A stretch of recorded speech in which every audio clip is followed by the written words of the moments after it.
हिंदी की नई क्लास में इस क्लास में हम पढ़ेंगे आज वर्णमाला के मोस्ट इम्पोर्टेंट क्वेश्चन जो यूट्यूब पर आज तक किसी ने नहीं पढ़ाए होंगे तो आपके एग्जाम में सीधे सीधे देखने को मिलेंगे इस क्लास से। तो बिल्कुल भी समय खराब ना करते हुए हम अपनी क्लास चालू करते हैं। एक प्रश्न, हिंदी वर्णमाला में कुल कितने अक्षर होते हैं?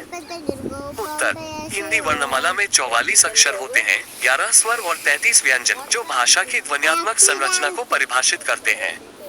दो प्रश्न, हिंदी वर्णमाला का पहला अक्षर कौन सा है? उत्तर, पहला अक्षर अ है जो भाषा के उच्चारण और अर्थ की नींव रखता है। तीन प्रश्न, हिंदी में स्वर कौन कौन से हैं? उत्तर, स्वर अक्षर हैं अ, आ, ई, उ, री, ए, ओ जो शब्दों के मूल ध्वनि तत्व प्रदान करते हैं। चार प्रश्न, हिंदी वर्णमाला में व्यंजन अक्षर कितने हैं? उत्तर, 33 व्यंजन अक्षर होते हैं जो शब्दों में विभिन्न ध्वनियों और अर्थों का निर्माण करते हैं। 5 प्रश्न, हिंदी वर्णमाला की उत्पत्ति किस प्राचीन लिपि से हुई है? उत्तर, यह प्राचीन ब्राह्मी लिपि से विकसित होकर देवनागरी में परिवर्तित हुई है जो आधुनिक हिंदी की जड़ है। 6 प्रश्न, क्ष अक्षर का क्या महत्व है? उत्तर, क्ष एक संयुक्त अक्षर है जो क और श के संयोजन से बनता है और विशेष ध्वन्यात्मक प्रभाव उत्पन्न करता है। 7 प्रश्न, संयुक्त अक्षर कैसे बनते हैं? उत्तर, संयुक्त अक्षर दो या अधिक अक्षरों के मेल से बनते हैं जिससे नई और जटिल ध्वनियां उत्पन्न होती हैं। 8 प्रश्न, यह अक्षर का उच्चारण कैसा होता है? उत्तर, यह का उच्चारण य जैसा होता है जो ज्ञान और बुद्धिमत्ता का प्रतीक माना जाता है। 9 प्रश्न, हिंदी में मात्राओं की क्या भूमिका है? उत्तर, मात्राएं स्वर ध्वनि को संशोधित करती हैं जिससे अक्षरों के उच्चारण और अर्थ में विविधता आती है। 10 प्रश्न, देवनागरी लिपि में अक्षर किस दिशा में लिखे जाते हैं? उत्तर, अक्षर बाएं से दाएं लिखे जाते हैं जो पारंपरिक लेखन क्रम का अनुसरण करता है। 11 प्रश्न, हिंदी वर्णमाला में सबसे अधिक प्रयुक्त अक्षर कौन सा है? उत्तर, प्र अक्षर सबसे अधिक प्रयुक्त है क्योंकि यह कई शब्दों और ध्वन्यात्मक संयोजनों का आधार है।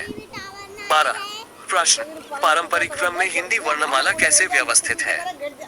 उत्तर, पारंपरिक क्रम में पहले स्वर आते हैं और उसके बाद व्यंजन जिससे शिक्षण और स्मृति में आसानी होती है। 13 प्रश्न, हिंदी वर्णमाला का उपयोग किन अन्य भाषाओं में भी होता है?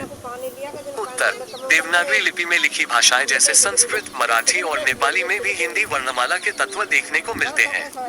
14 प्रश्न, देवनागरी लिपि की संरचना में कौन कौन से तत्व शामिल हैं?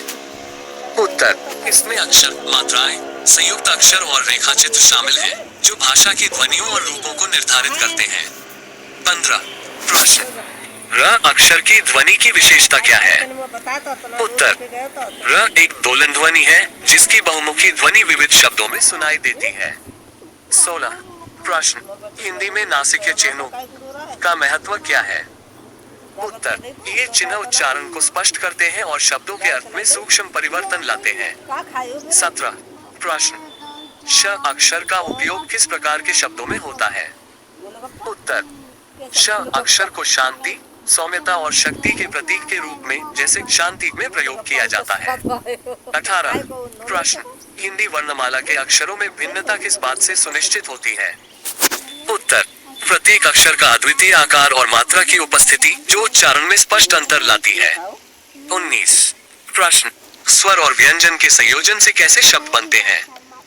उत्तर, स्वर और व्यंजन के मेल से ध्वनियों का समन्वय होता है जिससे अर्थपूर्ण और संरचित शब्द तैयार होते हैं। 20 प्रश्न, थ अक्षर की विशेष ध्वनि क्या है?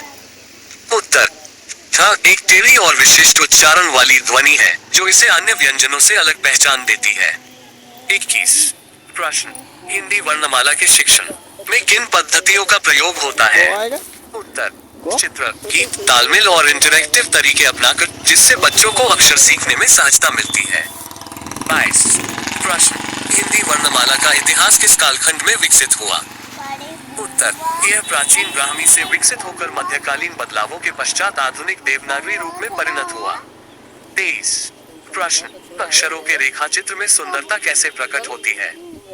उत्तर, सुव्यवस्थित रेखाएं और संतुलित संरचना अक्षरों में न केवल भाषाई अर्थ बल्कि दृश्य सौंदर्य भी जोड़ती है। 24 प्रश्न, पंच स्वर मात्रा का हिंदी में क्या योगदान है? उत्तर, मात्राएं स्वर के उच्चारण को प्रभावित करती हैं और अक्षरों के अर्थ एवं ध्वनि में सूक्ष्म बदलाव लाती हैं। 25। प्रश्न, हिंदी वर्णमाला सीखने के मुख्य लाभ क्या हैं? उत्तर, यह भाषा की गहन समझ, सांस्कृतिक पहचान और संचार कौशल को बढ़ाता है, जो शैक्षिक और सामाजिक विकास के लिए महत्वपूर्ण है। क्लास पूरी देखने के लिए धन्यवाद।